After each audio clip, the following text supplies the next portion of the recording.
Bueno, primero que nada les agradezco que estén acá. Vamos a comenzar hoy con las clases. Son en realidad 15 encuentros y están organizados de manera tal que podamos abordar como contenidos que considero que son sustanciales a la hora de la escritura académica, que obviamente saber en profundidad sobre escritura académica llevaría mucho más tiempo, por supuesto, y de hecho es algo que toda la vida vamos aprendiendo, ¿no? No es que aprendemos de una vez y para siempre, pero bueno, algunas cuestiones que vamos a ir viendo, creo que sobre todo están pensadas como para lograr dotar de mayor seguridad a las personas a la hora de escribir, porque muchas veces lo que sucede es que nos enfrentamos a la tarea de realizar un trabajo que va a tener un público con ciertos conocimientos, ¿verdad? Porque básicamente la escritura académica nosotros la elaboramos para un público que tiene un conocimiento de determinada materia o que tiene también a veces en general unas expectativas con relación a determinados conocimientos, y por lo tanto es una escritura que tiene que, bueno, por supuesto tener unas características que son particulares y que lo distinguen de otros tipos de texto, como pueden ser, bueno, justamente la escritura creativa o escrituras jurídicas, ¿verdad? O con otras finalidades. Bien, bueno, como les decía, hoy es nuestro primer encuentro. Yo elegí esta imagen como ilustrativa de lo que a menudo significa escribir en el ámbito académico. Cuando hablamos de escritura académica, en realidad estamos hablando de la escritura que se utiliza con una finalidad, primero y principal, una finalidad de aprendizaje. O sea, escribir, y lo vamos a considerar y lo vamos a tomar desde esta perspectiva en este seminario, escribir entendido como un acto de pensamiento, ¿sí? Cuando escribimos, en realidad estamos pensando, y pensamos por escrito, ¿verdad? Un poco es la perspectiva desde la cual nos vamos a posicionar. ¿Por qué? Porque si nosotros pensamos que la escritura es un producto, el texto escrito en sí, en el campo académico, es un producto que tenemos que hacer para un otro por una obligación, porque tenemos que presentar un trabajo de grado o porque tenemos que presentar un parcial, ¿verdad? O bueno, cualquier trabajo que hacemos a lo largo de nuestras carreras, a veces se vuelve tedioso, se vuelve pesado y le falta un componente que es esencial en toda actividad humana, en toda experiencia humana, que es el componente del disfrute, ¿no? Entonces vamos a pensarnos, tal como lo sostiene una autora que es Carlino, vamos a pensar que el proceso de escritura es un proceso en realidad de pensamiento que se realiza por escrito. Nos vamos a mirar desde ese lugar. Entonces, cuando estamos escribiendo, en realidad lo que estamos haciendo es pensar de unas maneras distintas de cómo pensamos en nuestra cotidianeidad otras cosas, como pensamos, qué sé yo, lo que tenemos que comprar para la cena, o las cosas los pendientes que tenemos, o que vamos a ir a tal o cual lugar. Bueno, este es un pensamiento que gira en torno a un conjunto de conocimientos, y sobre todo, básicamente, a algún tema en particular de un campo de conocimiento que le vamos a dar un tratamiento con una mirada, bueno, justamente académica. Por lo tanto, es un tratamiento que va a tener unas características, unos requisitos bien particulares que los vamos a ir viendo de a poco, ¿no? Pero es importante que este túnel, que parece que no sabemos a dónde nos lleva, no sabemos qué hay detrás, al final del túnel, ¿no? Que lo que podamos encontrar en el tránsito por estos diferentes talleres en realidad sean herramientas que nos permitan escribir y que nos permitan aprender mientras escribimos. También es importante aclarar que cuando hablamos de texto académico no estamos hablando exclusivamente de, por ejemplo, una tesis de maestría o de doctorado, sino que comprende un conjunto de subgéneros y dentro de lo que es la escritura académica tenemos desde el resumen que hacemos para una asignatura, un esquema, un mapa conceptual, una presentación que hacemos para compartir con otros sobre determinado tema, ¿verdad? En una clase. Todo lo que sea escritura con finalidad de aprender y de desarrollar conocimiento está dentro de lo que se considera la escritura académica. Bueno, pues hay, por supuesto, géneros mayores o menores, dependiendo de la exigencia de ese texto, ¿sí? Y también dependiendo de algunas cuestiones que tenemos que resolver a la hora de escribir, que los teóricos le llaman problemas retóricos y que también los vamos a trabajar. ¿Cuáles son?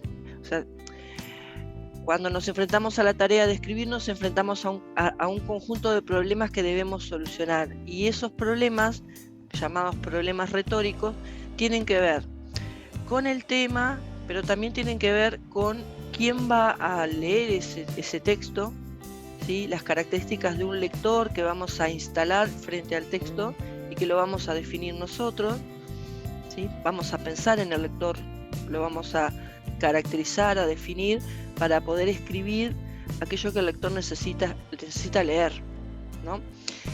Y otras cuestiones que tienen que ver, bueno, también con la forma, que lo vamos a ir viendo ahora a continuación, porque les voy a contar más o menos de qué va y los contenidos, y ahí van a ir pensando en esto. Ustedes, todos nosotros, los que estamos acá presentes, somos hablantes de nuestra lengua española, somos usuarios de la lengua, por lo tanto, tenemos una base de la que partimos, no es que estamos en cero en términos de escritura. Tendremos cosas que mejorar, hay cosas sobre las que hay que reflexionar, hay conocimientos que por ahí están medio dudosos o no están, o hay que aportarlos y apropiarnos de ellos, sí, claro, pero de partida nos vamos a pensar como hablantes de la lengua que ya tienen unas herramientas para poder hacer frente a una tarea de escritura, ¿sí? No somos niños de primero de escuela que están recién apropiándose de las herramientas lingüísticas y desarrollando habilidades, las macrohabilidades, ¿verdad? Leer, hablar, escribir y escuchar, sino que ya tenemos todo un camino hecho. Y esto lo vamos a ver después con algunos ejercicios en los que ustedes van a decir, en realidad sé más de lo que pensaba en relación a esto, ¿no? Lo que pasa es que una de las tareas más difíciles dentro de lo que es el campo del conocimiento es reflexionar sobre la propia lengua, hacer ejercicios de metalingüística, es decir, pensar en los procesos que llevamos a cabo al leer o al escribir o al hablar, porque básicamente la lengua nos constituye. Y como estamos reflexionando sobre lo que somos lenguaje, entonces hay una dificultad añadida, ¿no? O sea, a veces tenemos como frente a nuestras narices, digamos, la solución al problema, el problema y la solución al problema, y no lo podemos ver porque nos cuesta mucho pensarnos, porque estamos dentro de la cosa. Entonces, es como una tarea difícil, tiene ese añadido de dificultad, pero bueno, no es imposible y lo vamos a ir desentrañando, ¿sí? Bien, bueno, no quiero hacer hincapié en esto de que básicamente espero y deseo que sea una actividad que disfrutemos, ¿no? Que sean actividades que disfrutemos, porque escribir es una tarea que si no la sentimos como una necesidad personal, puede ser muy dura. Puede ser, bueno, tengo que hacer la monografía, o tengo que hacer la tesis, o tengo que hacer el trabajo final de tal o cual, y le doy vueltas al asunto y parece que no se me cae una idea, parece que nada queda bien y qué sé yo, y en realidad es porque no lo estamos vivenciando como una experiencia personal. Entonces, en la medida en que nos empecemos a apropiar de este concepto de la escritura como forma de pensamiento, o como una herramienta de pensamiento, vamos a poder, digamos, ser felices escribiendo, ¿sí? Una tarea que se disfruta, que va a cansar y todo, sí, claro, pero se disfruta, ¿sí? Bien, bueno, acá yo puse como algunas preguntas de partida, hacia dónde vamos, que es esta idea del túnel, ¿no? Que vamos hacia un lugar que parece ser inhóspito, parece ser tener cierta oscuridad o ciertas incógnitas que no sé si voy a poder develar, pero que bueno, vamos a trabajar para que encontremos la luz, digamos. Y después principales dudas que me aparecieron en este caso a mí cuando empecé a pensar el seminario y a organizarlo, a planificarlo y demás, ¿cuáles son las metas que ustedes tienen en relación al seminario? ¿Qué es lo que creen que falta en sus vidas, ¿verdad? O en sus conocimientos ya previos en relación a la escritura? ¿Cuál es nuestro punto de partida y qué tenemos hoy? ¿Qué es lo que tenemos? Porque a partir de ahí vamos a lograr avanzar, ¿no? Entonces, bueno, les escucho para que me digan estas cuestiones, ¿no? Hola, buenas tardes. Hola, Marian, ¿qué tal? En realidad este seminario es como algo que yo estaba buscando hace tiempo y no lo encontraba, porque me pasa que estoy casi al final de la carrera de idioma español.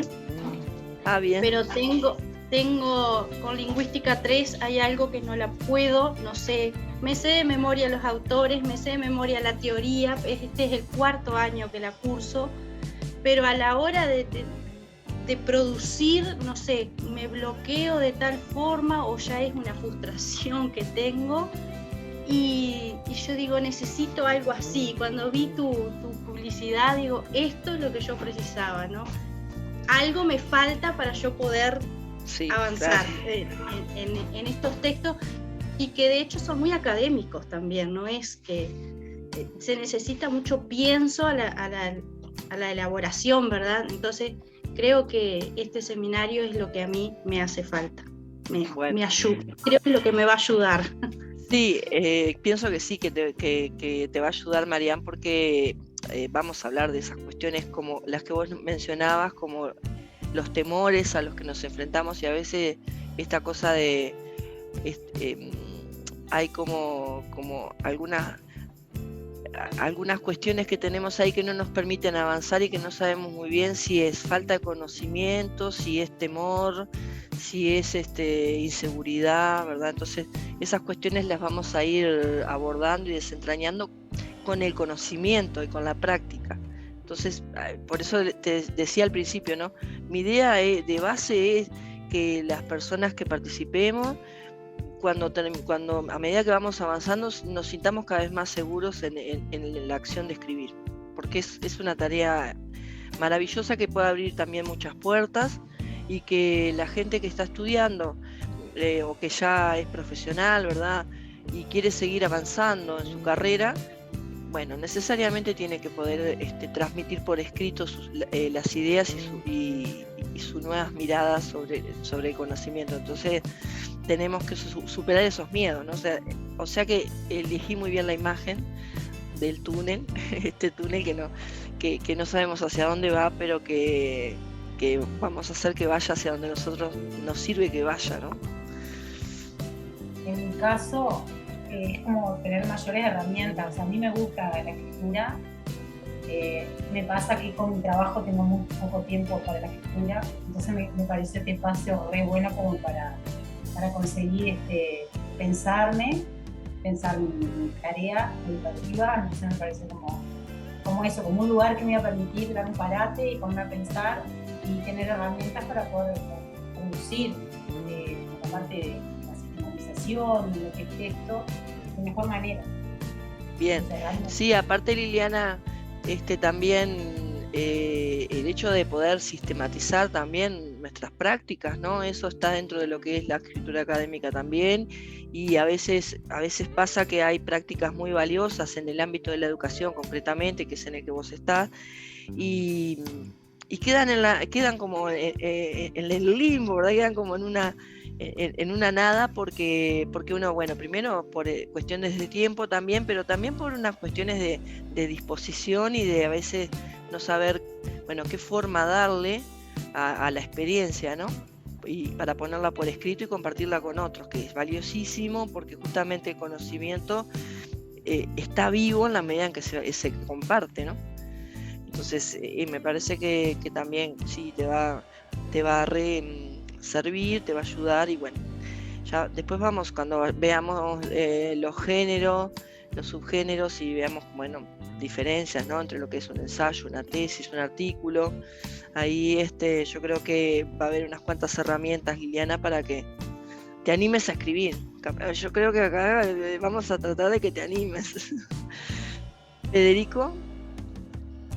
Bueno, por mi parte, siento que me va a servir de herramienta para mi carrera, que es recreación educativa, que es una carrera que sí, que es bastante joven, por así decirlo, y que faltan pasar al papel muchas cosas. Al ser una carrera que se basa más en lo vivencial, deja en el aire muchas cosas que nos vienen remitiendo los profesores, pero falta plasmarlas en papel.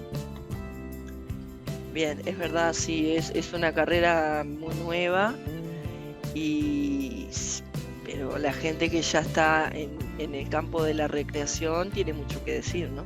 Tiene mucho que decir en relación a la presencia de los cuerpos en la educación, a la necesidad del vínculo, ¿no? Sí, hay experiencias muy ricas en ese campo y sí, es verdad, hay poca teoría, ¿no? Así que capaz que podés, de futuro sos el teórico uruguayo sobre recreación, Fede, ¿no? Sí, y Alejandra ahí que se incorporó, bienvenida.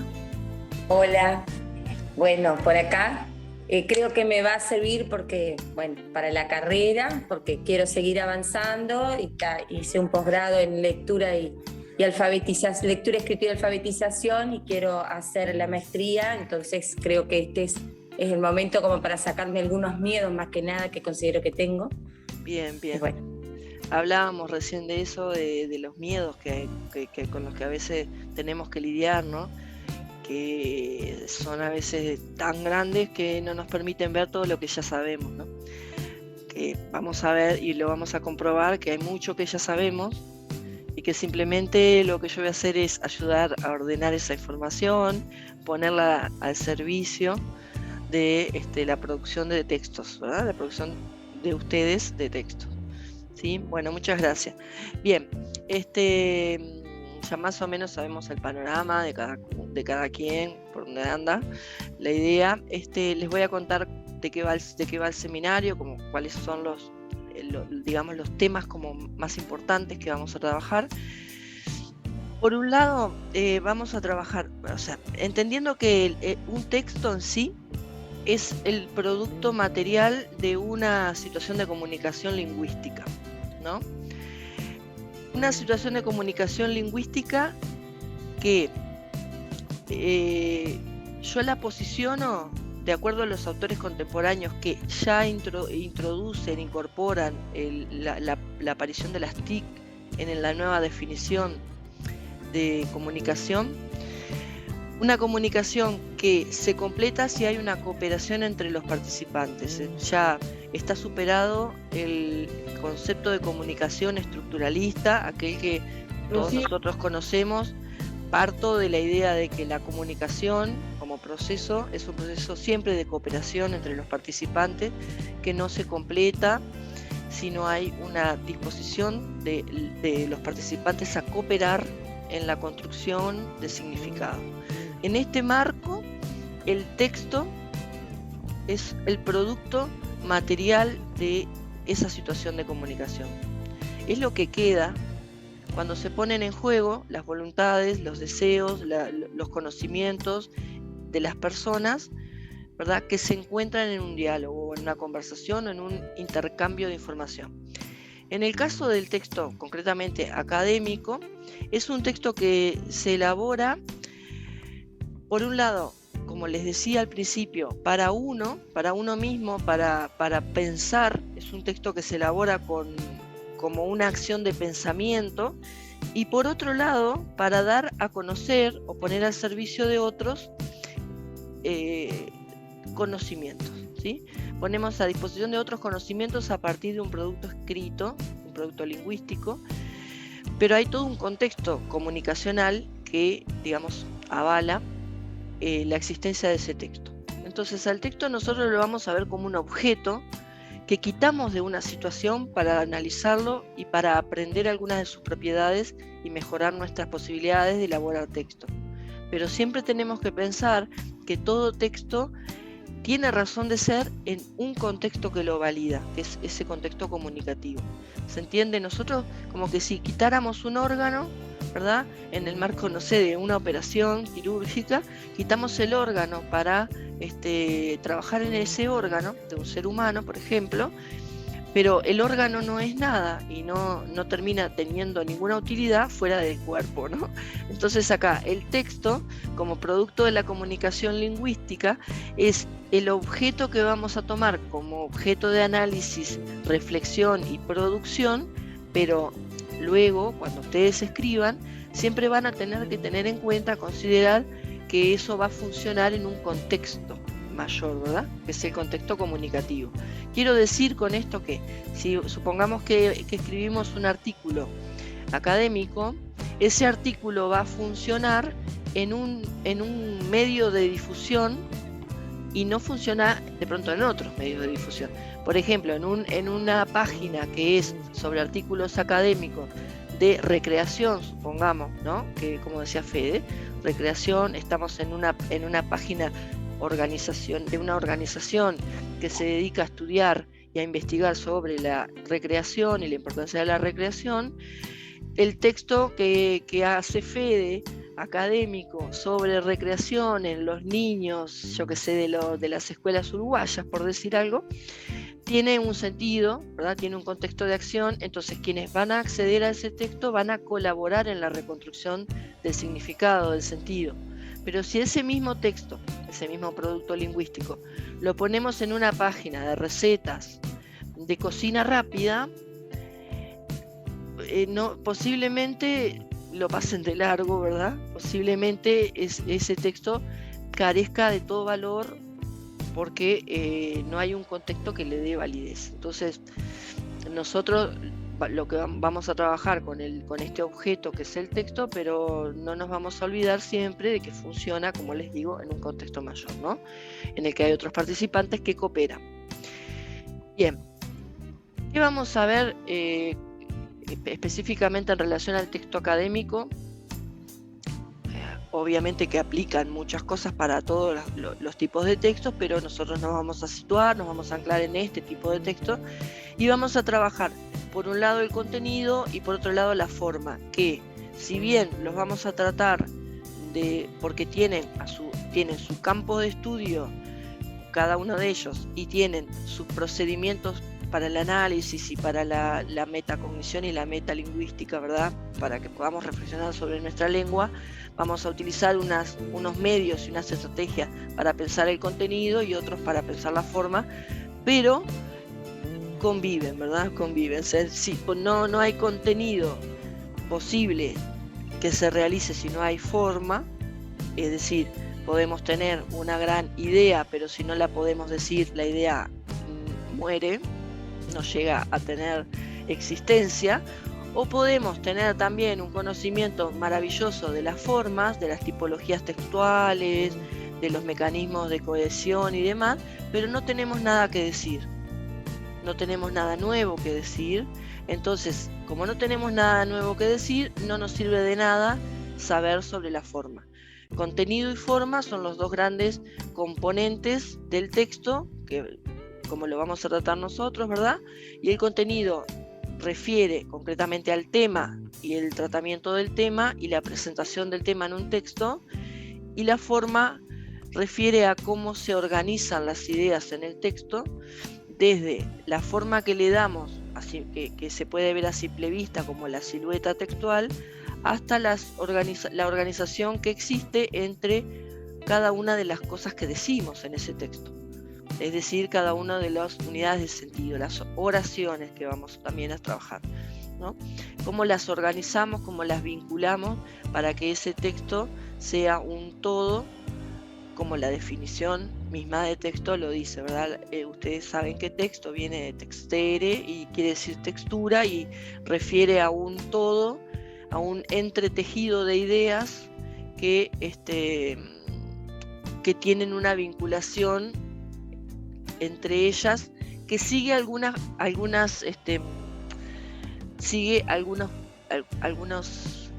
digamos, parámetros o algunas reglas que vamos a ir viendo, ¿no? Como, bueno, por ejemplo, dentro de lo que es el contenido vamos a ver el concepto de coherencia, bien a qué refiere. Vamos a hacer algunos ejercicios con textos, en realidad no, con productos lingüísticos, y que vamos a discutir bastante si son o no son textos, y vamos a ver en dónde está el problema en relación al tema, porque vamos a ver que a veces los problemas que pueden aparecer en un texto que nosotros lo leemos, porque una cosa que es bien cierta es que todos los que estamos acá, cuando leemos un texto que no está bien escrito, nos damos cuenta. Capaz no sabemos explicar por qué no está bien escrito, pero lo miramos y decimos, esto tiene problemas, algo le pasa, no está bien en algún sentido, ¿no? ¿Por qué podemos hacer eso? Porque somos hablantes de nuestra lengua, entonces tenemos incorporadas las reglas, las normas, ¿verdad? Lo que Saussure llamó la lengua, tenemos incorporados esos conocimientos, pero de pronto no podemos todavía explicar, bueno, no está bien o no se transmiten bien las ideas por tal o cual cosa. Entonces vamos a ver que el tema es sustancial en el texto, pero que exista un tema, pero también que exista, como es un producto de la comunicación, todo texto, una información nueva que se vaya agregando al tema conocido. Entonces vamos a trabajar en este sentido el concepto de coherencia como ese vínculo que se va dando muchas veces de causalidad o algunas veces con un sentido de temporal, bueno, eso lo vamos a ir viendo, entre la información conocida y la información que se aporta. Por eso ahí dice, uno de los contenidos dice soporte, aporte, entendiendo que el soporte, como el soporte de cualquier cosa, supongamos el soporte del televisor, el soporte de, qué sé yo, los platos, lo que sea, el soporte es aquello sobre lo que sea que ponemos queda de una manera segura, ¿verdad? Le da cierta seguridad, que no se va a caer, no se va a romper, lo que sea, ¿no? Sostiene. ¿Qué es lo que sostiene un texto? El tema. El tema que en principio siempre cuando partimos en cualquier tipo de escritura, partimos de un tema que damos por conocido en el interlocutor. Es decir, nosotros sabemos de qué estamos hablando, pero tenemos la seguridad de que quien lea también sabe de qué estamos hablando. En esto de que les decía hoy de la cooperación y demás.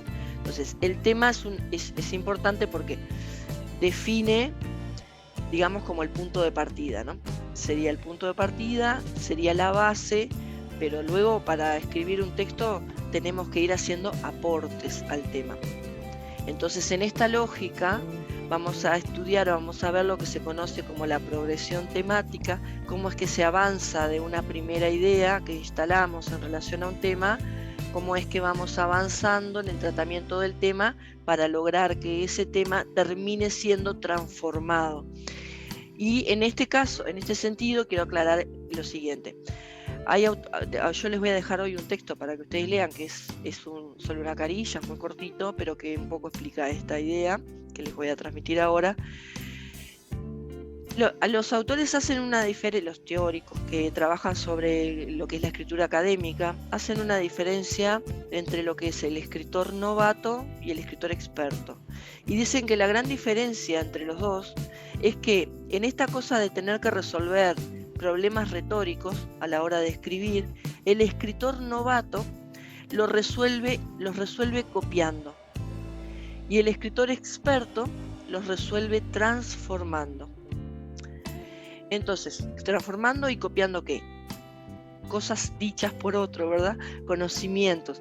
En todo texto académico siempre aparecen las voces de otros, de autores que estuvieron antes y que investigaron y que supieron desarrollar teorías sobre el tema.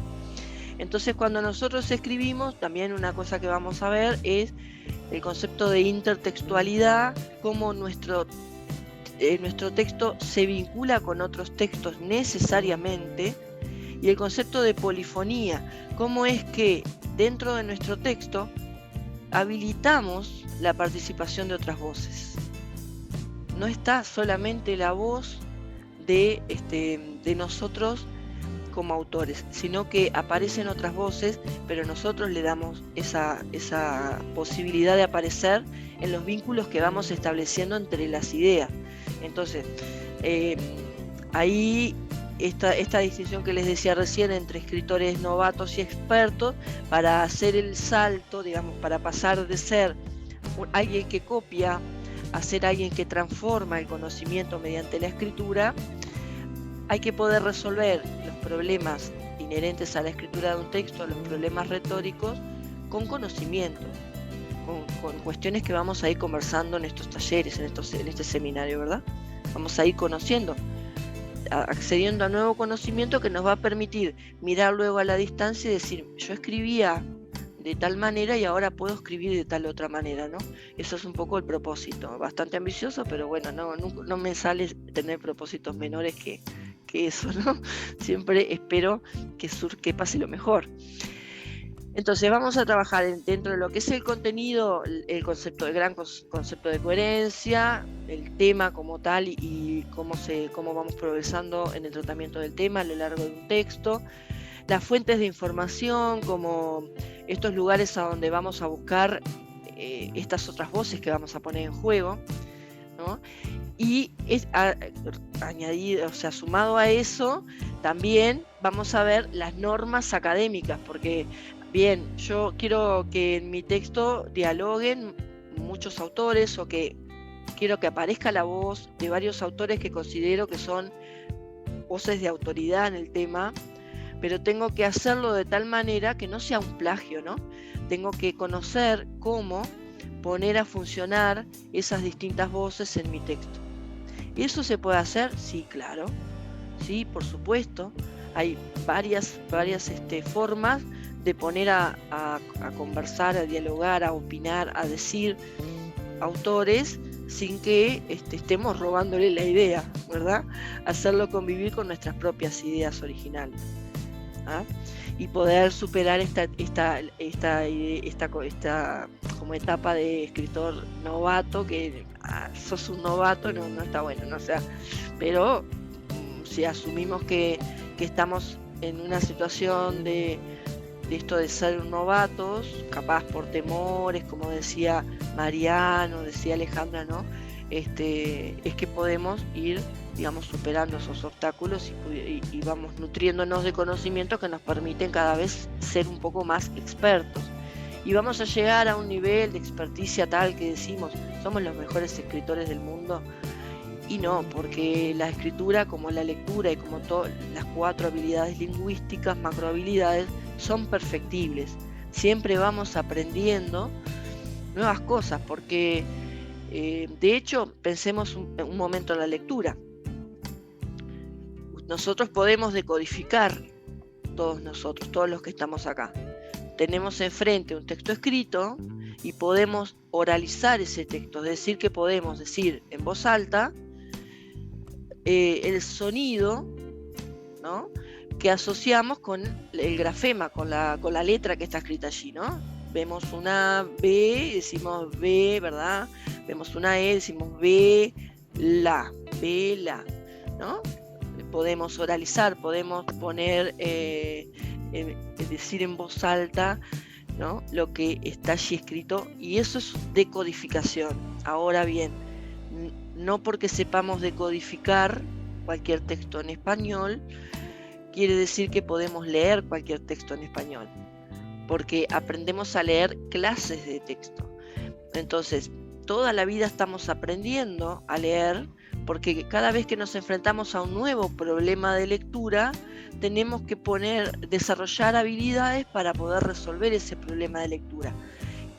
por ejemplo, nos enfrentamos ahora mismo, yo saco esta pantalla y pongo un texto de, digamos, medicina molecular, yo qué sé, ciencia molecular, por decirles algo de lo que no tengo idea, ¿no? Capaz que ustedes sí. Y lo pongo acá, ese texto, y todos nosotros lo podemos decodificar sin problema. Coincidimos en que dice esto, esto, esto y esto. Ahora cuando vayamos a la interpretación y digamos, bueno, ¿de qué habla? Y habla de medicina molecular porque el título dice eso, pero después lo que dice en relación a eso no lo sabemos, tal vez. ¿Por qué? Porque no hemos tenido experiencias de resolver problemas de lecturas con esa clase de texto y porque hay unos conocimientos que no poseemos para completar el significado. Entonces, de la misma manera, cuando escribimos, toda la vida estamos aprendiendo a escribir porque nos enfrentamos a nuevos problemas de escritura que no habíamos tenido antes y tenemos que buscar en nuestros conocimientos digamos, de lo que ya, munirnos de lo que ya tenemos para ponerlo a disposición de resolver esos problemas retóricos de los que les hablaba hoy, pero también a veces vamos a encontrar un vacío y vamos a tener que salir a buscar conocimiento en alguna otra fuente para poder resolver ese problema de escritura. Y es lo que nos pasa con el texto académico, porque con el texto académico nosotros vamos a ver, bueno, dominamos la forma, vamos a aprender cómo son los modelos textuales, ¿no? Dentro del campo de la escritura académica, vamos a aprender sobre la coherencia, la cohesión, los procedimientos, etcétera, etcétera, y vamos a saber que queremos escribir sobre un tema. Pero cuando nos presentamos frente a la acción de tener que escribir, nos encontramos frente a la acción de tener que escribir sobre ese tema, vamos a ver que empiezan a aparecer dudas en relación a, bueno, de este tema, ¿qué aspecto? ¿No? ¿Cómo lo voy a recortar? ¿Hacia dónde lo voy a llevar? ¿Quién puede aportarme información en relación al tema? ¿No? ¿Dónde buscar esa información?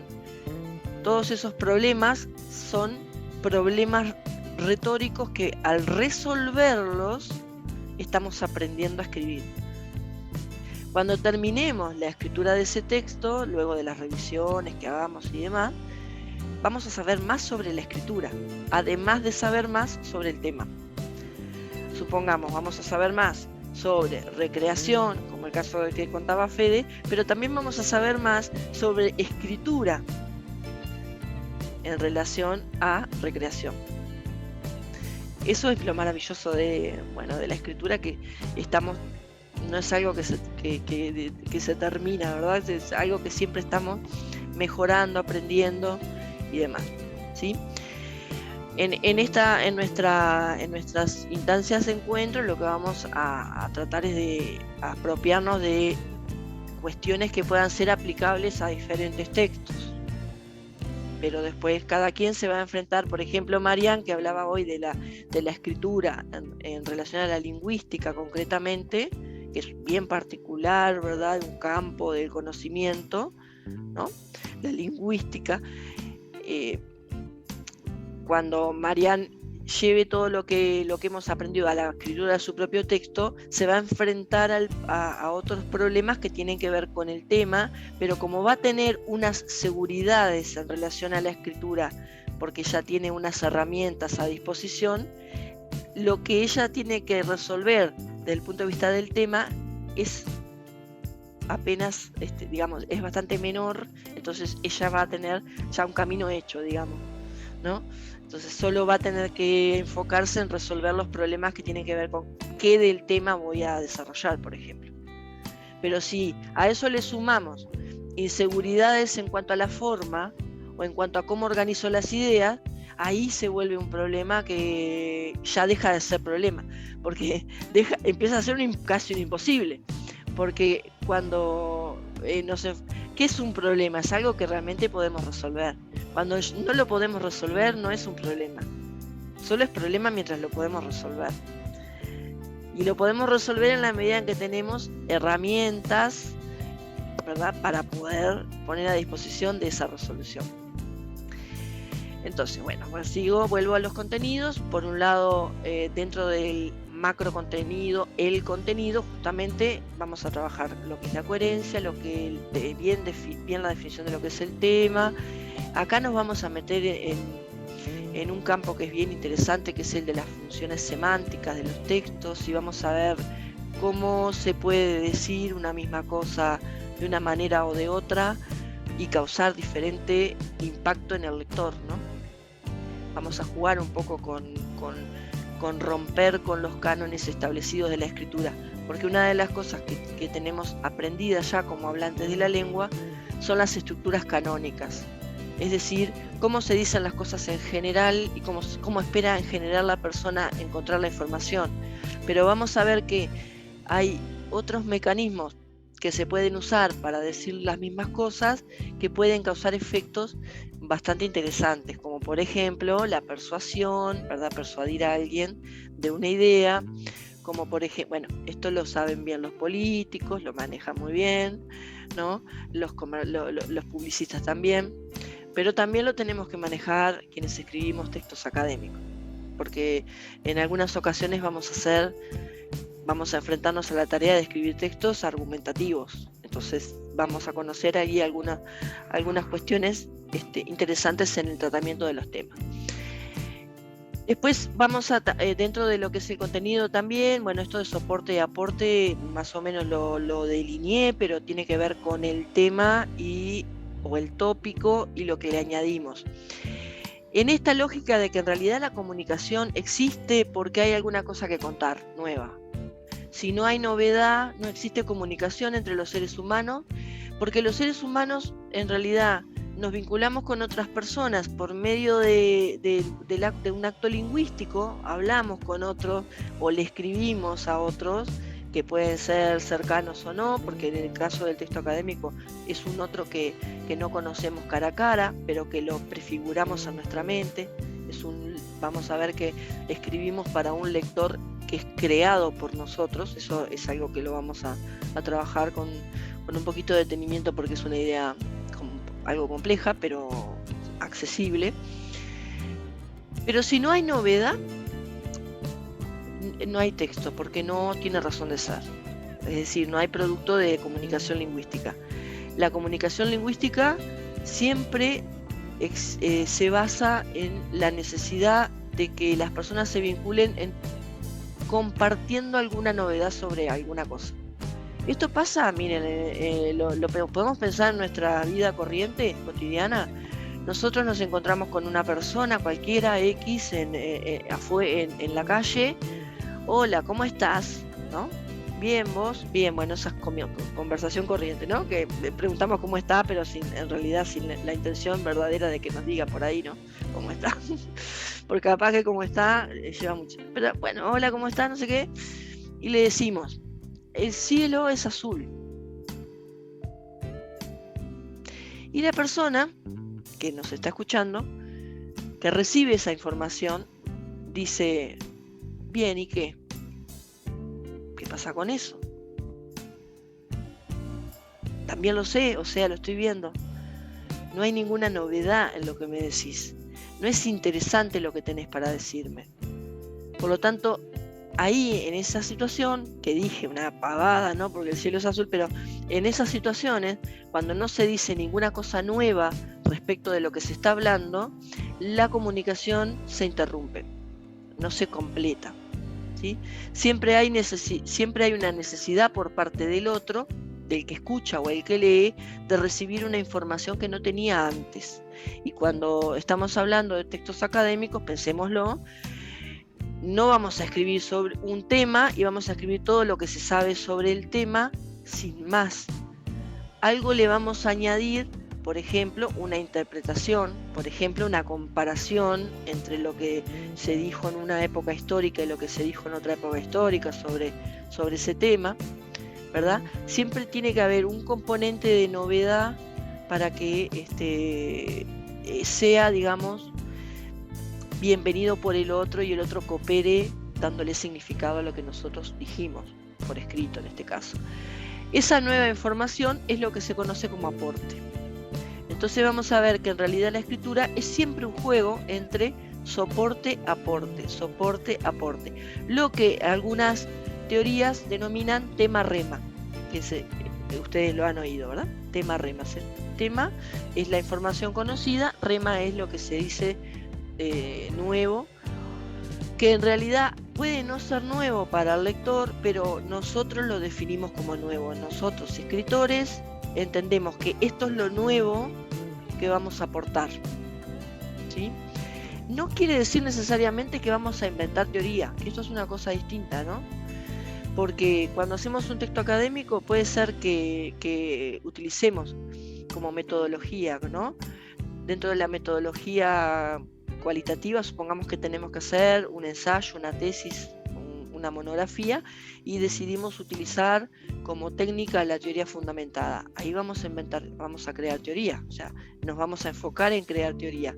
Pero si estamos haciendo una monografía u otro trabajo que en realidad no nos interesa crear teoría o teorizar, sino que lo que nos interesa es mostrar una nueva perspectiva sobre un tema, ¿sí?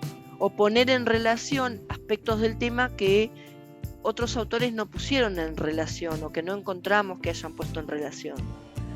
Entonces, esa va a ser la novedad. El tratamiento del tema en sí mismo va a ser la novedad, ¿sí? Pero no puede haber texto sin novedad. Y esto quédenselo pensando si quieren, pero pueden buscar y leer textos X, todos los que quieran, para que accedan en libros, manuales, la red, lo que sea, y van a ver, si se ponen a mirar con ojo crítico, van a ver que necesariamente en todos los textos hay alguna cosa nueva que se dice, ¿no? Hay una novedad. Bien, que por supuesto, a ver, también puede ser, supongamos que es un texto de divulgación que está escrito para niños de cuarto año de escuela, ¿no? Entonces, lo que se dice allí es novedoso para los niños de cuarto año de escuela, pero tal vez no es novedoso para el maestro, ¿sí? ¿Pero por qué? Porque el lector que está pensado para ese texto no es el maestro, es el niño de cuarto año. Por eso es que hoy al principio de todo les decía, nosotros vamos a estudiar el texto como un objeto, lo vamos a extraer de su contexto de acción, pero no lo podemos pensar separado, ¿sí? Tiene validez en un determinado contexto. Por otra parte, el niño de cuarto año o la niña lee un texto que fue escrito para el maestro sobre el mismo tema y el niño de cuarto año no lo comprende. ¿Y por qué no lo comprende si es el mismo tema? Y porque como está escrito para el maestro, que es un profesional de la educación, que tiene otro conjunto de conocimientos, que tiene otras formas de lectura que ya ha podido adquirir, ¿verdad? Y demás, puede acceder a esa información y el niño no puede porque no tiene las herramientas ni el conocimiento, ¿no? Entonces, en este sentido es importante el contexto. Supongamos que, tomo el ejemplo de Marianne, porque lo tomo porque ella habló concretamente de los textos de lingüística, ¿no? Supongamos que Marianne elabora un texto de lingüística para estudiar ella, ¿no? O sea, está haciendo un resumen. Hace un resumen de un libro que le dieron y bueno, tiene que hacer un resumen. Ella va a elaborar un texto académico que es el resumen, ¿sí? Marianne va a utilizar en ese texto la información que considera necesario aprender. Va a utilizar la información que ya conoce en relación al tema y también va a utilizar una información que es novedosa para ella, para que cuando lo lea luego al resumen le sirva para aprender. Ahora, si sobre el mismo tema tiene que hacer un texto que es para entregar al profesor, Marianne va a tomar unas decisiones distintas en relación a la información que va a considerar novedosa. ¿Por qué? Porque sabe que el profesor ya conoce ese texto que ella está leyendo para aprender. Entonces, si ella quiere hacer un aporte, si ella quiere hacer un texto que realmente posea alguna novedad para el lector, que es el profesor, va a tener que buscar otras fuentes de información que pongan diálogo con esa fuente de información de la que ella estudió. Por otro lado, vamos a trabajar la forma, como les decía, y en lo que tiene que ver con la forma, vamos a ver los modelos textuales, y dentro de los modelos textuales, bueno, nos vamos a enfocar, por supuesto, en los que son netamente académicos, ¿no? Aunque se usen en otros contextos, son pensados y creados para divulgar conocimiento. La exposición, la explicación y la argumentación como procesos mentales, ¿no? Y como resultado tenemos los textos expositivos, explicativos y argumentativos como resultados textuales. Pero como procesos mentales, de pensamiento, vamos a ver lo que es la exposición, lo que es la explicación y lo que es la argumentación y la diferencia entre ellos, ¿sí? Vamos a trabajar lo que es también la cohesión, y dentro de lo que es la cohesión, los procedimientos cohesivos, que es algo súper apasionante de trabajar, y cómo puede cambiar el sentido completo de lo que estamos diciendo por utilizar un operador del discurso equivocado. Por ejemplo, podemos venir diciendo alguna cosa en relación al tema, ¿no? Haciendo una afirmación en relación a un aspecto del tema, y luego pasamos a otro párrafo y ponemos un operador del discurso que lo que hace es contraponerse a lo dicho antes, contraponer lo que viene a lo dicho antes, y arruinamos el texto, ¿verdad? Porque lo que decimos a continuación viene a desmentir lo que dijimos hasta ahora. Entonces ahí hay que tener mucho cuidado con la selección que hacemos de procedimientos cohesivos, y los vamos a ver varios ejemplos, y también les voy a aportar listados y diccionarios que existen sobre procedimientos cohesivos, elementos que nos sirven para organizar las ideas y vincularlas, ¿no? Para que les queden y ustedes puedan echar mano cada vez que necesitan, ¿no? O sea, necesito poner una idea a otra, bueno, a ver, ¿cuáles puedo usar? De estos. Hay por suerte gente que se ha tomado el trabajo de hacer listados, ¿no? Entonces podemos contar con ese material. Después vamos a ver un poquito el tema de la autocorrección, cómo podemos darnos cuenta de que hay problemas en nuestro texto, ¿sí? Cómo revisarlo en la etapa de la revisión del texto, porque también vamos a ver que en realidad escribir es un proceso que lleva varias etapas, y por las que no son etapas que se dan de manera secuenciada, sino que son etapas que se dan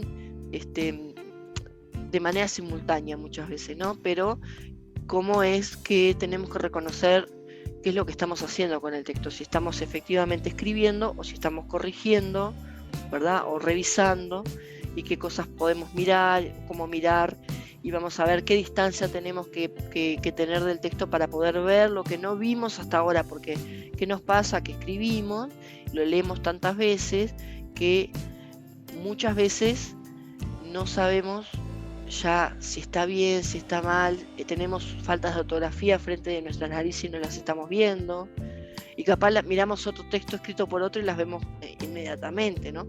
Porque llega un momento en que el cansancio del ejercicio de la escritura y de la revisión no nos permite ver, ¿sí? A veces le pasamos el texto a alguien más y nos dice, pero mirá lo que dice acá, ¿verdad? Pusiste cualquier cosa. Y cuando nos lo dice, nosotros ponemos el foco allí, sí, es verdad, puse cualquier cosa. Pero esto es algo que tenemos que aprender a hacer nosotros por nosotros mismos, porque bueno, no siempre tenemos a alguien a quien pasarle el texto para que lo mire, ¿no? Que cuando trabajamos para un trabajo de grado, a veces tenemos un tutor y demás, pero muchas otras veces no. ¿Sí? En el caso, por ejemplo, de Alejandra, que va a hacer una maestría, bueno, va a tener un tutor que le va a decir por ahí, mirá Alejandra, lo que pusiste acá no tiene sentido. Y ella lo leyó 25 veces y le encontraba sentido, y cuando el tutor le dice, sí, es verdad, no tiene sentido, lo puede ver, pero cuando tenemos que escribir como Marian, que va a escribir por ella misma, ¿verdad? No va a tener quien le diga, entonces tiene que aprender a hacerlo, a hacer su propia revisión. Bueno, vamos a ver algo de gramática oracional y de gramática textual. La gramática oracional es la que estudia las construcciones sintácticas de nuestra lengua. Las construcciones sintácticas, la mayor unidad de análisis es la oración, la menor unidad de análisis es la palabra. Vamos a ver algo de esto, ¿por qué? Porque vamos a trabajar en relación a que en realidad es una teoría, una tesis que yo vengo manejando hace tiempo y trabajando hace tiempo,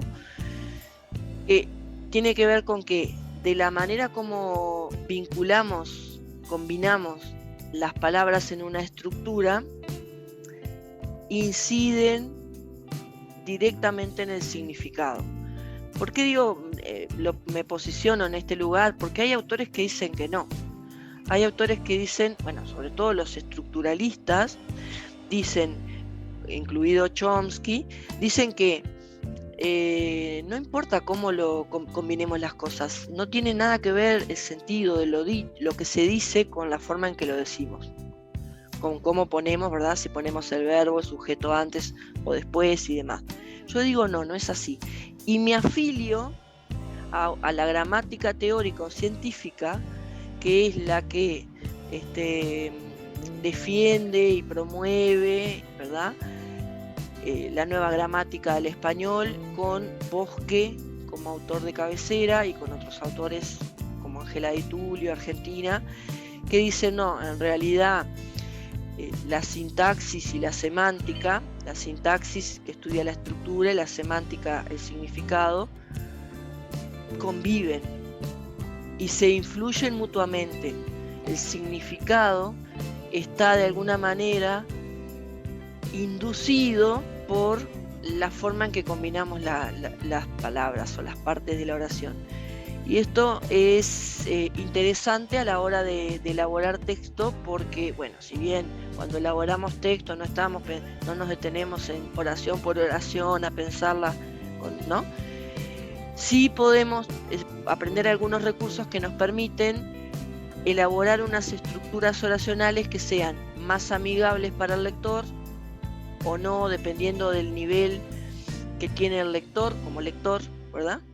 La experticia que tiene, lo que sabe como lector, los conocimientos, como les decía recién el ejemplo de los niños de cuarto de escuela y el maestro, ¿no? Que hay niveles distintos de acceso a la lectura. Entonces hay formas de combinar la información para que sea más accesible o para que sea un poco más trabajosa, y eso que hace que el lector, si es un lector que tiene cierta experticia en ese tipo de texto, al enfrentarse a estructuras gramaticales que le ofrecen cierta complejidad, se implica más en la lectura. Quiero decir, como mentes más ávidas de conocimiento, quieren encontrarse con textos que sean un poco más complejos. ¿Se entiende esta idea? Porque nos encontramos con textos que nos parecen como muy, muy simples, muy simplificados, y decimos, bárbaro, yo estoy buscando información sobre la célula, pero esto es para un niño de escuela, ¿no? Por decir cualquier tema, ¿no? Pero, ¿no? Y entonces, ¿cómo hay formas de resolver esto y de darle un tratamiento? Sí, hay formas, porque hay estructuras que podemos conocer y dominar que nos permiten complejizar un poco e implicar un poco más al lector en lo que hemos escrito, ¿verdad? Para ese lector. Si estamos escribiendo para un profe, ¿no? Que ahora que lo veo a Federico ahí que está estudiando una carrera, una licenciatura, tiene que empezar a escribir textos académicos y va a escribir para un profe, es decir, va a escribir para alguien que tiene más conocimientos que él, se supone, ¿no? Siempre vamos a suponer que el profe tiene más conocimientos que el estudiante, ¿no? Vamos a partir, pero no siempre es así, pero vamos a partir de que sí. Entonces, ¿qué va a pasar? Que cuando él se enfrente a la tarea de que él no puede escribir como si estuviera escribiéndole a un amigo, ¿no? Con estructuras súper básicas, sencillas, comiéndose la mitad de las letras, poniendo emoticones o lo que sea. No, tiene que escribir pensando en ese lector que tiene un mayor dominio de lectura de ese tipo de textos y va a esperar, tiene una expectativa en relación al texto que va a escribir, que le va a exigir a Federico que elabore unos textos un poco más complejos. Entonces, al dominar diferentes tipos de combinaciones de las palabras, de las ideas y demás, nos permite abrir un abanico en este sentido, ¿no? Si solo sabemos una forma de decir las cosas, estamos mucho más limitados. Después, por otro lado, la gramática textual, que es la que se encarga de estudiar esto que ya puse antes, que son los procedimientos cohesivos, y se encarga de estudiar, por ejemplo, cómo es que encontramos a lo largo del texto algunas pistas que nos permiten leer sin leer totalmente. O sea, que hacer una barrida lectora, por ejemplo, y quedarnos con una idea de lo que dice el texto, ¿sí? Y para esto, quien estudia, o la disciplina que estudia este vínculo entre ideas, ya no entre palabras o sintagmas como la oracional, sino entre ideas, es la gramática textual. Y también vamos a ver alguna cosa de gramática textual. Y bueno, en este marco vamos a estar trabajando con la organización superficial, que es lo que se ve a simple vista, y la organización profunda. La organización superficial es la que tiene que ver con la forma, la organización profunda la que tiene que ver con el tema, ¿sí? Estos son más o menos los contenidos y quiero que me digan si les parece que les van a servir, si quieren que agregue alguna otra cosa, que quite alguna que considera que... No voy a quitar ninguna, pero bueno, que agregue, sí, agregar puedo. Quitar no, porque considero que todas son importantes y necesarias, pero algo que ustedes quieran, un tratamiento especial, alguna duda particular que tengan en relación a los textos académicos, que no crean que esté contemplada. Profe, una intertextualidad que yo con el tema de lingüística, eso es como fundamental lograrlo, y yo a la hora de cruzar los autores o las ideas me cuesta, digamos, sí. Más allá de la lectura que yo le pueda dar,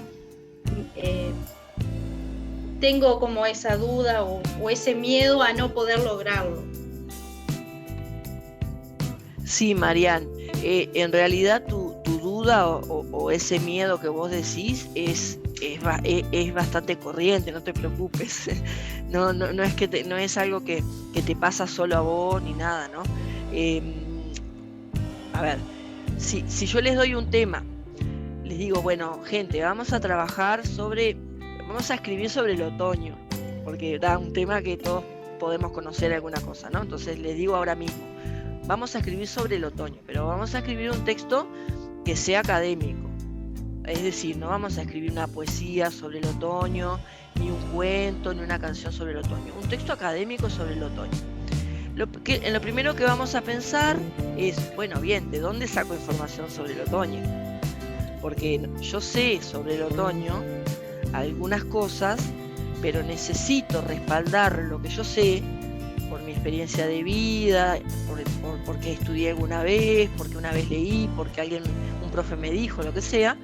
Eso que yo sé lo necesito respaldar con autores, con voces de autoridad.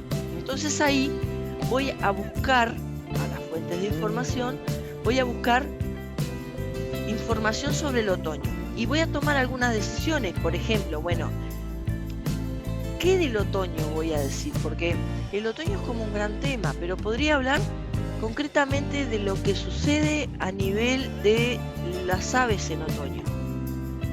O podría hablar de lo que sucede a nivel del follaje de los árboles en otoño.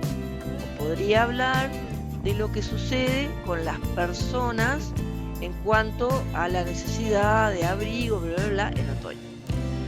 Primero voy a decidir quede ese gran tema, y luego voy a ir a buscar autores que hablen, que hayan estudiado eso. Por ejemplo, el comportamiento de las aves, como les dije, voy a buscar autores que hayan estudiado sobre eso. Capaz que ahí cuando estoy buscando encuentro un autor o alguien que habla, un artículo que habla de las hojas caducas y perennes, ¿no? De que algunas hojas se caen y otras no. Pero a mí no me interesa, lo descarto. Entonces, mi texto, y en este sentido viene el concepto de intertextualidad, lo voy a elaborar teniendo en cuenta todo el conjunto de otros textos a los que haya accedido para saber sobre el otoño, para saber más sobre lo que voy a hablar. ¿Ah? La intertextualidad refiere a un vínculo entre textos, ¿sí? No entre autores, es entre textos. ¿Por qué digo no entre autores? Porque el que hablaba de esto era Bakhtin, que es Mikhail Bakhtin, un lingüista ruso, que él dice que nada de lo que decimos, absolutamente nada de lo que decimos, está exento de intertextualidad. Dice que todo texto que elaboramos, en alguna medida, se toca con otros textos. Que sí, como que no hay nada para inventar, ¿verdad? Una cosa así, ¿no? ¿Por qué? Porque él le pone un gran énfasis a la influencia del otro en la elaboración de discurso, ¿no? Al lugar que tiene el otro en la elaboración de nuestro propio discurso. Entonces él dice, todos los textos están, en todos los textos aparece intertextualidad.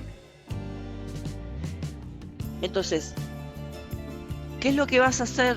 ¿Qué es lo que vamos a hacer en este caso? Bueno, tenemos el conjunto de textos que hablan del otoño, de ese aspecto que vamos a tratar, tenemos a todos, los leímos, seleccionamos la información que nos pareció más pertinente por el tratamiento que le vamos a dar, ¿verdad? No es que la otra información no vale, sino que a nosotros nos sirve esta información, ya la seleccionamos, y luego cuando vos vas desarrollando el tema, cuando vamos desarrollando el tema del otoño, vamos viendo en qué momento de nuestro propio texto cabe que se mencione lo que dijo fulanito o sultanito, o ese libro, ¿verdad? Ese texto sobre, o ese artículo, lo que fuera, sobre ese aspecto del tema.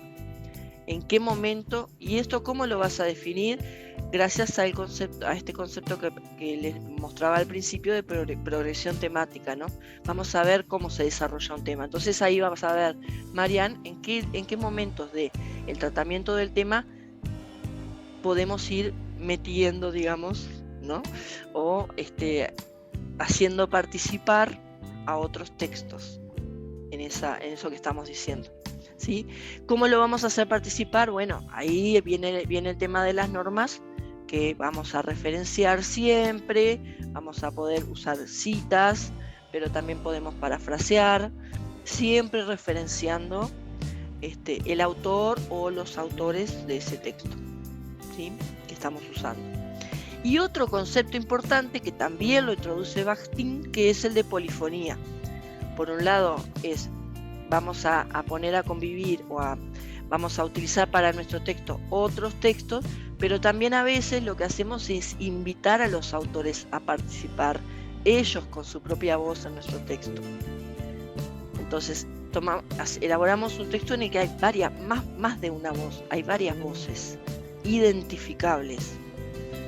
Este es el concepto de polifonía, cuando hay más de una voz reconocible en el texto, que es distinto a la intertextualidad, porque vos en la intertextualidad lo que haces convivir son ideas, y acá en la polifonía lo que haces convivir son voces.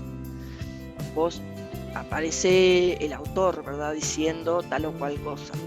El autor, según fulano, el otoño es una estación que bla bla bla, estoy diciendo un bolazo porque no vamos a escribir sobre el otoño, pero no, el otoño bla bla bla, ¿no?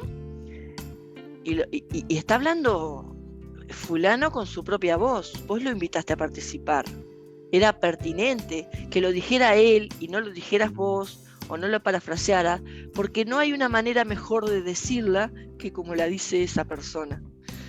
Y ese es el valor de las citas. Las citas tienen que ser muy mínimas, digamos, tenemos que usar la menor cantidad posible de citas, pero cuando usamos una cita es porque no hay una forma mejor de decirlo que como lo dice ese autor. Para nosotros, ¿no? Obviamente. Leemos y decimos, nadie puede decir mejor esto. Tiene que decirlo esa persona. Vení a mi texto. Le invitamos, ¿verdad? Y le hacemos un lugar. Luego vinculamos nuestro propio decir con eso que dijo el otro, ¿verdad? Lo vinculamos. Después veremos cómo, en ejemplos más prácticos, ¿no? Cuando ya entremos de lleno a la parte del hacer, pero sí, vas a ver que esto de la intertextualidad lo vemos cuando trabajemos progresión temática, ¿no? Cómo se va avanzando en el tratamiento. Porque hay por lo menos 5 diferentes formatos de textos en el tratamiento de un tema, que lo vamos a ver después también, ¿sí? No quiero detenerme porque si no arranco y no paro nunca más, tengo ese problema. Entonces, en definitiva, vamos a trabajar el contenido, la forma y vamos a trabajar las relaciones que se dan entre una y otra, entre contenido y forma, y a su vez, dentro de lo que es la forma, las relaciones entre las partes, las relaciones entre las ideas y las oraciones, cómo se logra. Y por otro lado vamos a trabajar como otro gran concepto, acá puse como dijo Guantazo, estos son los 4 pilares, los modelos textuales. Dentro de lo que es la escritura académica, vamos a trabajar los textos explicativos, expositivos y argumentativos, y vamos a ver que hay subgéneros, como les decía hoy temprano, el resumen, el esquema, el mapa, una presentación de PowerPoint que hacemos para presentar una clase, que estamos en una clase y el profe nos dice, bueno, a este equipo le toca presentar este tema con un PowerPoint. Cuando elaboramos ese PowerPoint, estamos elaborando texto académico. ¿Por qué? Porque lo que lo define al texto académico es la funcionalidad que tiene. ¿Para qué se hace, verdad? Y básicamente, como les dije, partimos de la idea de que pensamos por escrito, entonces, bueno, bien, ese texto que estoy haciendo, esas diapositivas que estoy seleccionando y lo que estoy poniendo en cada diapositiva es un ejercicio de aprendizaje que estoy haciendo. Estoy eligiendo una determinada manera de vincular conocimientos que luego voy a poner a disposición de otros en la clase, que lo entenderán o no. Y si no lo entienden, fallé como escritora. Lo que falló ahí es mi escritura. Por eso es que uno de los problemas a resolver es el lector, ¿verdad? Es el otro. Eso es muy importante. Esto que les decía hoy, no quiero ser reiterativa, pero hoy vengo para que lo tengan bien claro. Esto que les decía hoy de no voy a hacer de la misma manera para un niño de cuarto escuela que para el maestro. ¿Tá? Quiero hablar sobre la recreación con los niños de cuarto de escuela. No le voy a decir las cosas de la misma manera y tampoco le voy a decir todas las mismas cosas que le voy a decir a un maestro si le quiero hablar a un maestro sobre la importancia de la recreación en los niños de cuarto año. ¿Sí? Bien, todas estas decisiones son las que les decía, decisiones de problemas retóricos que vamos a resolver. ¿Qué sabemos? ¿De dónde partimos? Acá más o menos escribí lo que me parece que todos nosotros sabemos y ustedes me dirán si sí o no.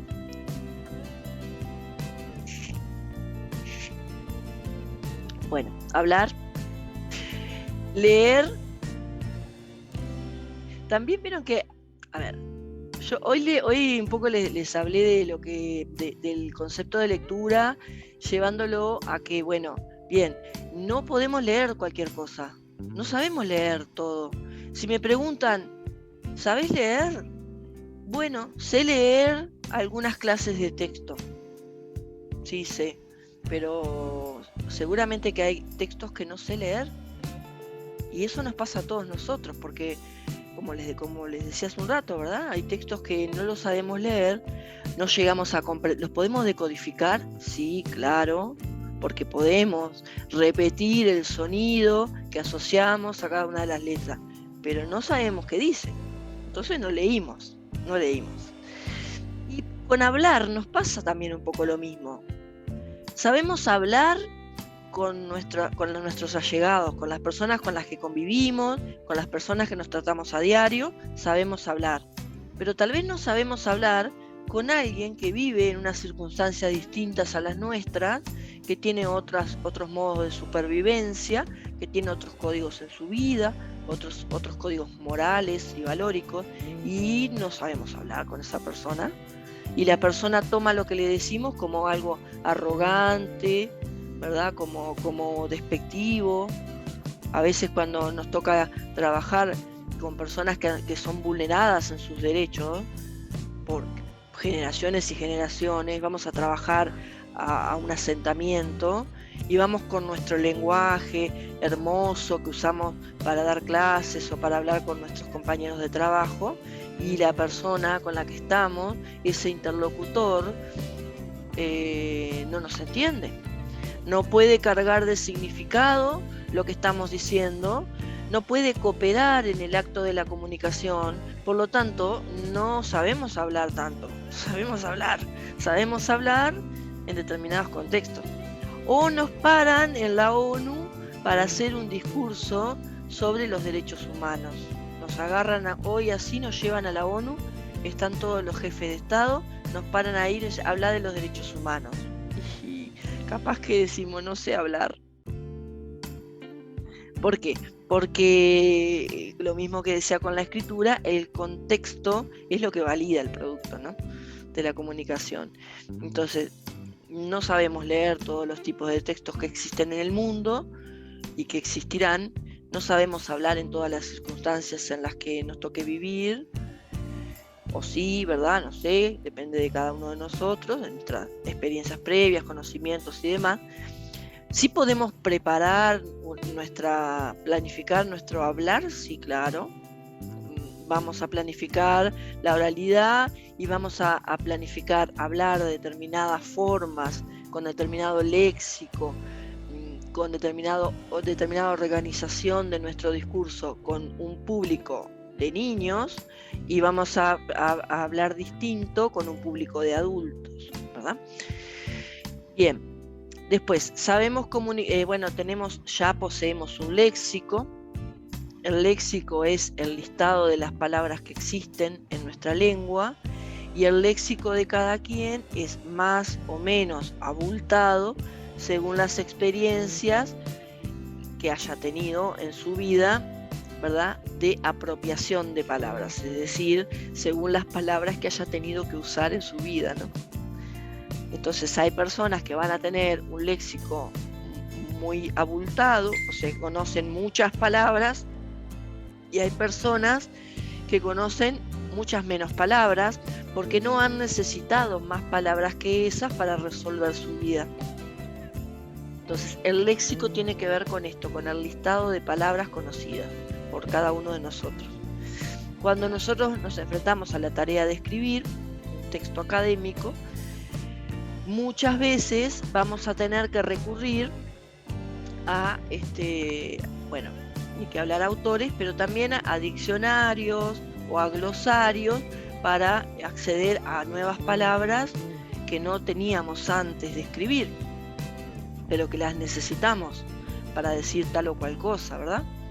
Por ejemplo, para el tratamiento de un aspecto de determinado tema sobre el que estamos escribiendo, necesitamos un léxico particular, y si no lo tenemos que buscar, ¿sí? No pasa nada.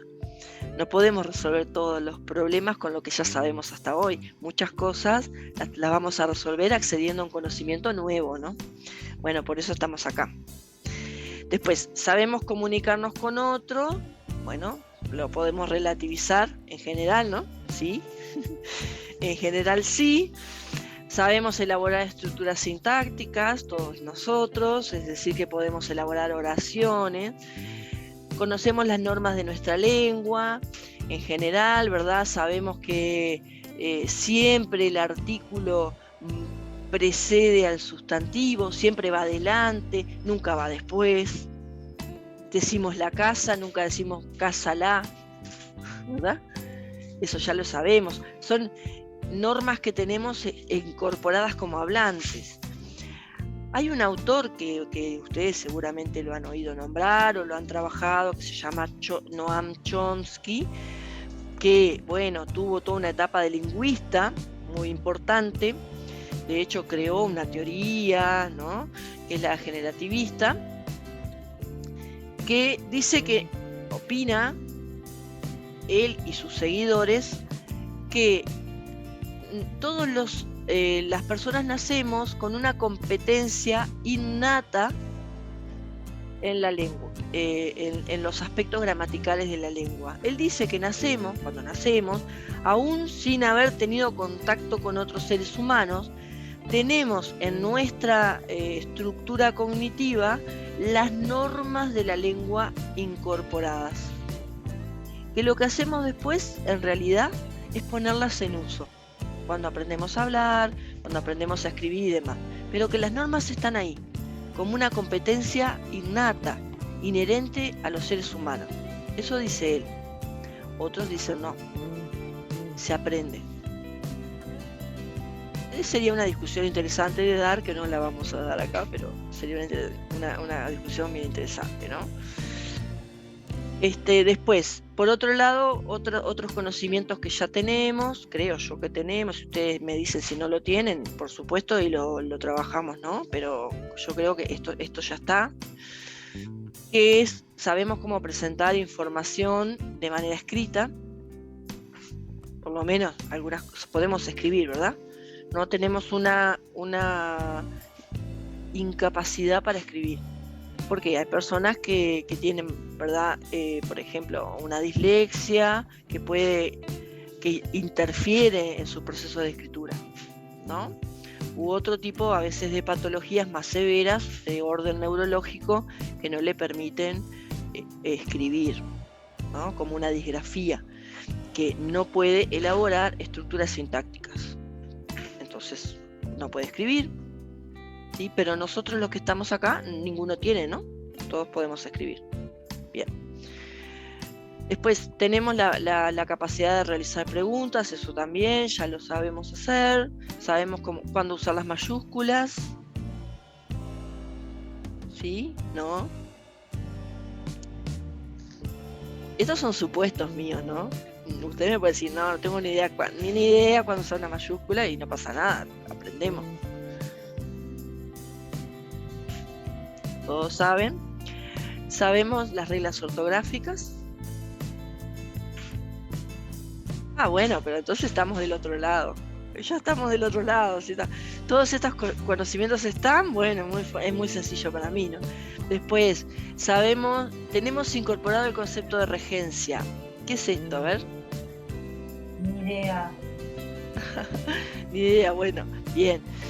El concepto de regencia es uno de los conceptos claves de nuestra lengua, de la norma, digamos, que es que en realidad toda estructura sintáctica siempre se elabora a partir de un término que selecciona el resto de los términos.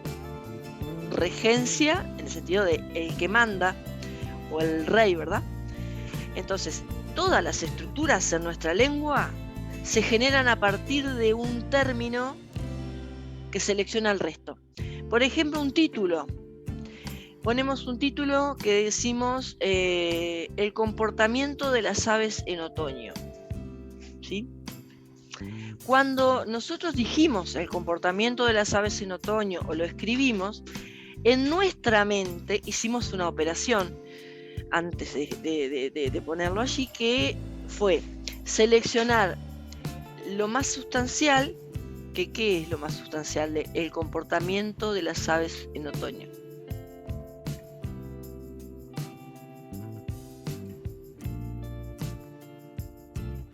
¿De qué vamos a hablar? Pregunto, ¿de qué vamos a hablar? El comportamiento de las aves. Claro, bien, el comportamiento de las aves. Bien, eso es lo más importante. ¿Sí? El comportamiento de las aves es un sintagma, ¿sí?, que a su vez selecciona las otras partes que acompañan para completar la idea, ¿sí?, como en otoño. Y tiene en su interior una estructura prepositiva adjetiva, ¿no? Y tiene en su interior una estructura, muy bien, porque en realidad tenemos ahí un sustantivo, un nombre, que es comportamiento, ¿sí?, que a su vez rige los otros componentes de la estructura, rige, los manda, los seleccionó. Es como el director de una obra de teatro. El director selecciona a los actores y los pone a actuar de acuerdo a para qué sirven, ¿verdad? Este sirve para llorar, lo voy a poner a hacer el papel que tiene que llorar, ¿no? Se da la relación de dependencia, ¿no? Una cosa como que coordina. Exacto. Se da una relación de dependencia a partir de esta propiedad, que es la propiedad de regencia, que atraviesa todas las estructuras de nuestra lengua. Después lo vamos a ver en ejemplos y van a decir, esto sí es así, es la regencia. Siempre hay un término que selecciona a los otros. Nosotros no pensamos con términos separados, no decimos mesa, cama, silla, ¿verdad?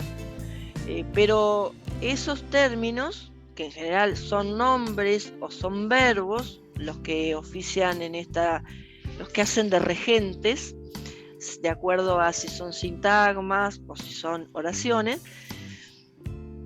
lo que hacemos es completar esa idea que tenemos la idea de una mesa, queremos hablar sobre una mesa, y lo que hacemos es seleccionar el conjunto de otros términos que, combinados con mesa, transmitan la idea.